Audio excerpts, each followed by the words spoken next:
ang ating mga galaw sa bawat minuto, sa paggawa ng ating mga trabaho sa bawat oras, o kahit sa bawat tagumpay na ating nakakamit. Tayong mga tao ay nakikihalubilo sa mga taong maaaring malapit sa atin o taong hindi natin kilala o kaano-ano. Paano nga ba natin nagagamit ang wikang ating kinasanayan na ito? At may mga gusto at pagtutol nga ba tayo sa wika nating ito?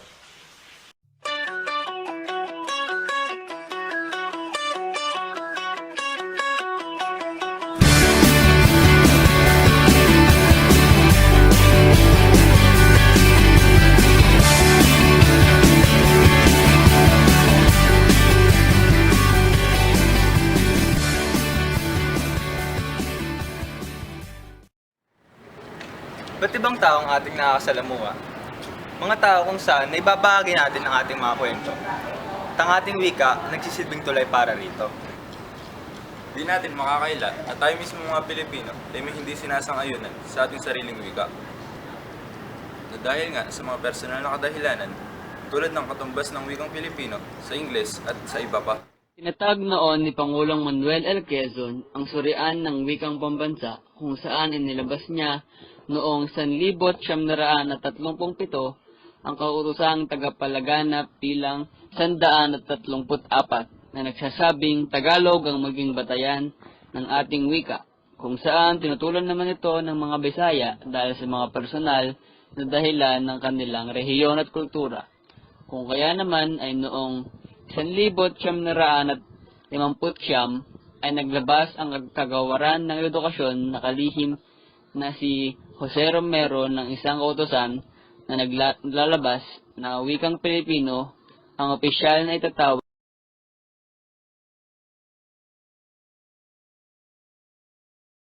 Magandang umaga po. Tatanong ko lang po, paano po ba nakatutulong ang wikang Pilipino sa inyong ginagawa sa buhay? Dahil Pilipino tayo, mas madaling mag-communicate sa May mga bagay po ba kayo na ayaw sa wikang Pilipino? siguro, nawawala na yung Tagalog.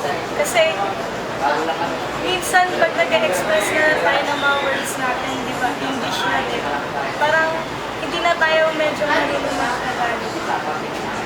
Gumagamit po ba kayo ng Tagalog? Bakit mo? Wala eh. Kasi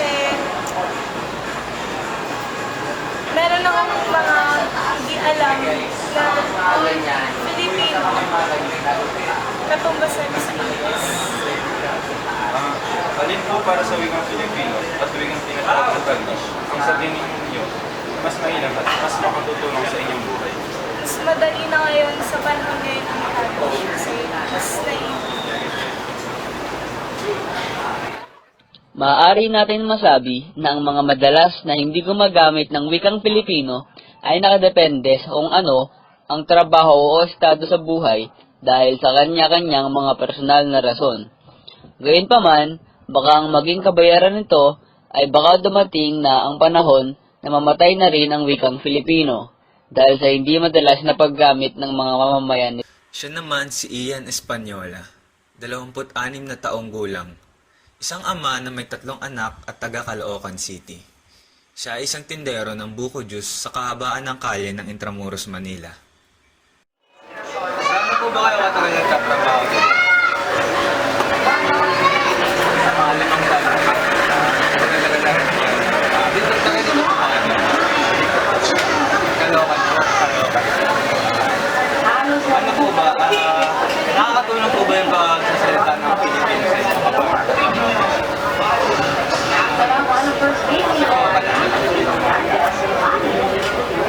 May mga ayaw po ba kayo sa wikang Pilipino? May hindi po kayo nagustuhan dito. May hindi po kayo nagustuhan sa wikang Pilipino. Okay lang. Nagtatagis po kayo. May halo.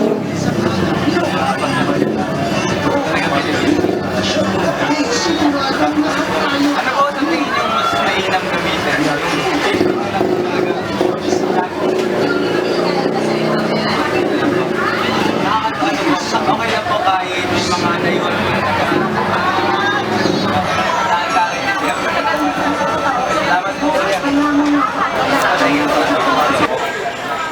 po nakatutulong ang wikang Filipino sa inyong ginagawa sa buhay?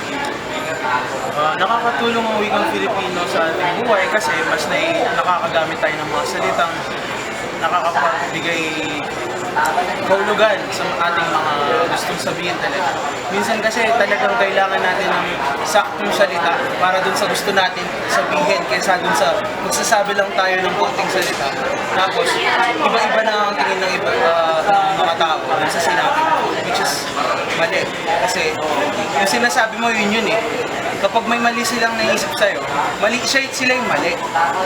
Wala kang mali doon kahit sila pang mag-isip ng mali. May mga bagay po ba kayo na ayaw sa wikang Filipino? Wala naman kasi kahit yung mga masamang salita nagpapahir ng galit. Kahit yung mga mura, ganyan. Kahit yung mga nagpapahiya. Kasi nga wika, so kailangan kung anong nasa sa loob mo, na ilalabas mo. So maganda doon kaya kahit may ganun mga masamang salita, mas naipapahayag mo yung mga gusto sabihin. Gumagamit po ba kayo ng Taglish? Minsan, kasi depende yan. Kasi may mga salitang wala sa Filipino na meron naman sa ibang mga iba. Alin po para sa wikang Filipino at wikang tinatawag na Taglish sa tingin nyo na mas mainam at mas makatutulong sa inyong buhay? Depende. Sabihin na natin, Matt. Di ba? Sabihin na natin, Matt. Dalawa parisukat. Ano yung dalawa parisukat sa English? 2 squared. So, pag nag-discuss yung prof mo ng bahay, kailangan ito. Pero kahit ano doon, basta yung importante na ipapahayag mo yung wika at yung gusto mong turo at yung gusto mong sabihin.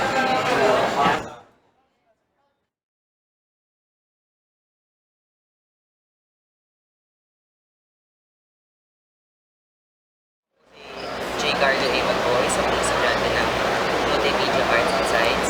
At ang paksa po natin ipapahayag po sa inyo ay kung ano po yung mga ayaw niyo sa wikang Pilipino. So una po sa lahat, maaari po ba magsabi kayo ng pagkakas? Alright, so I am Sir Ader Valdaso. I'm currently working now here at Mapua Institute of Technology as a physical education instructor. I graduated from University of the Philippines, Diliman, where I took up sports science. I was a part of the UP Squad for 5 years. I was able to teach English as well. Unfortunately, I wasn't able to teach Filipino. I was also a part of the UP Squad, so yeah. So, inuulit ko lang po, ang paksa po natin ngayon ay ano po ang mga ayaw niyo sa wikang Pilipino. So, sa unang tanong po, paano po nakakatulong ang wikang Pilipino sa trabaho? Paano nakakatulong ang wikang Filipino sa trabaho sa Mapua? Well, as an instructor, of course, I do have majority of Filipino students. I think it's much better if I teach in Filipino. Most of them will understand what I'm saying and what I'm teaching if I will speak my native tongue. But then again, since I'm teaching in Mapua, that's required me to speak in English. But given the chance, yes, and talk and speak in Tagalog. Kaya sa inyo naman pong saluhin, ano po sa tingin niyo yung mga ayaw niyo sa wikang Pilipino? Ayaw sa wikang Filipino, there's nothing actually that I hate about wikang Filipino. Siguro marami lang talagang mga words na sobrang malalim na me myself, hindi ko naiintindihan. So how would I be able to teach it to other languages or to other nations if ako mismo hindi ko alam yung mga words natin. So medyo very malalim and we have a wide variety of different languages here in the Philippines. Gumagamit po ba kayo ng wikang English or Taglish po sa inyong trabaho? As much as possible, I do Taglish so that I can actually reach those who really cannot speak in English. But I need to speak in English because we also have foreign students. So, kung makakaya naman, Tagalog at English. So, sa tingin niyo po, ano po yung mas epektibo? Taglish po or Filipino? Taglish. Kasi I think we're living in a modern world now. Of course, it's not bad to speak in Tagalog all the time, right? But we need to be more competitive. English is a universal language, so as much as possible, meron Tagalog, meron din English, para we can do, we can get better in English as well. Kasi syempre, sa Filipino or sa Tagalog, alam na natin yun eh. So, native tongue na natin yun. So yun, give it a chance, both. Huling katanungan na lang po.